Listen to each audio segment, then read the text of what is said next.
recognizes the distinguished vice chair of the subcommittee, Ms. Porter, for her opening remarks. Ms. Porter. Thank you, Chairman Conley, for holding this hearing on oversight of the IRS.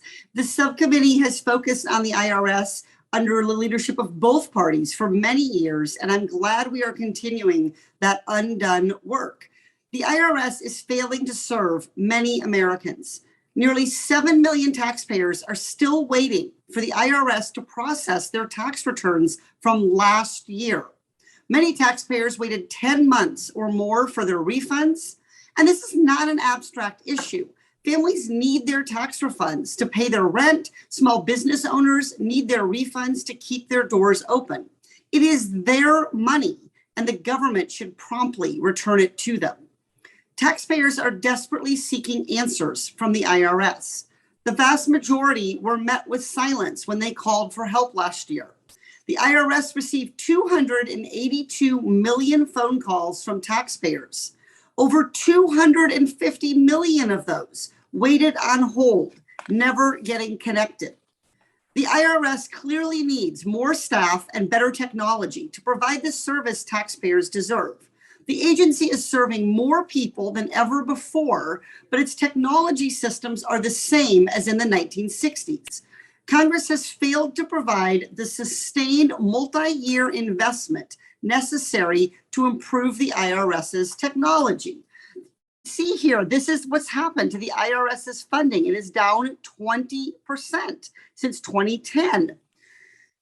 These severe cuts have undermined the IRS's ability to provide quality customer service to taxpayers and to prevent tax cheats from evading the law.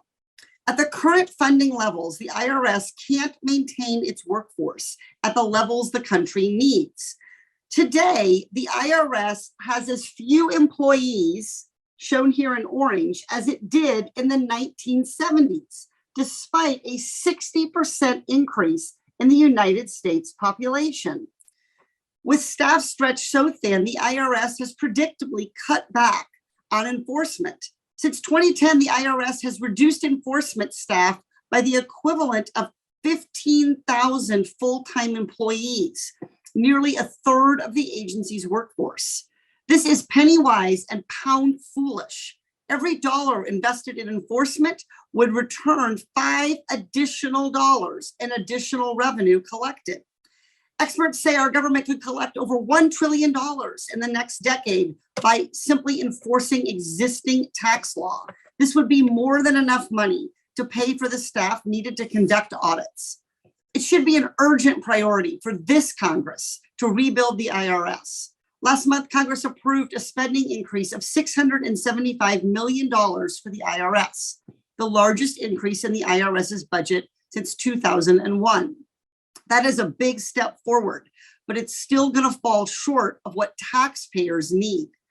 House Democrats have also advanced legislation to provide $80 billion to the IRS over the next 10 years. And that long overdue investment would allow the agency to rebuild its staff and finally upgrade its outdated computer systems, which would get families timely refunds of their money.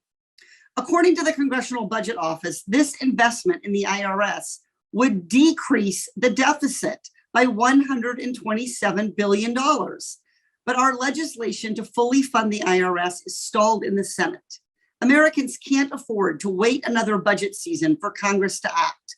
If we fail to make this investment, the unprecedented delays that taxpayers experienced in 2021 could be even worse this year.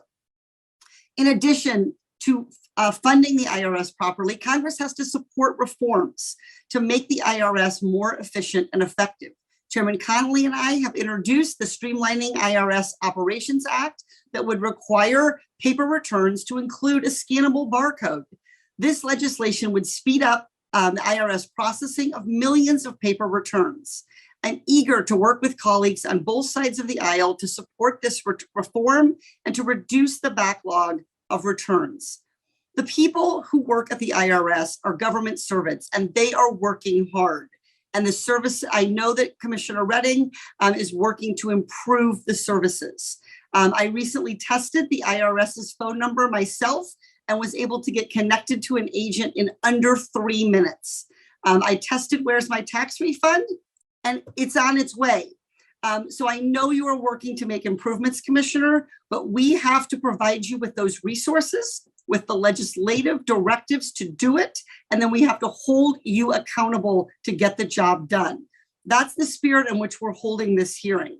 Congress has a job to do today, and it's not going to get done by casting aspersions on the men and women of the IRS. It's going to be done by providing them with the tools and resources that they need.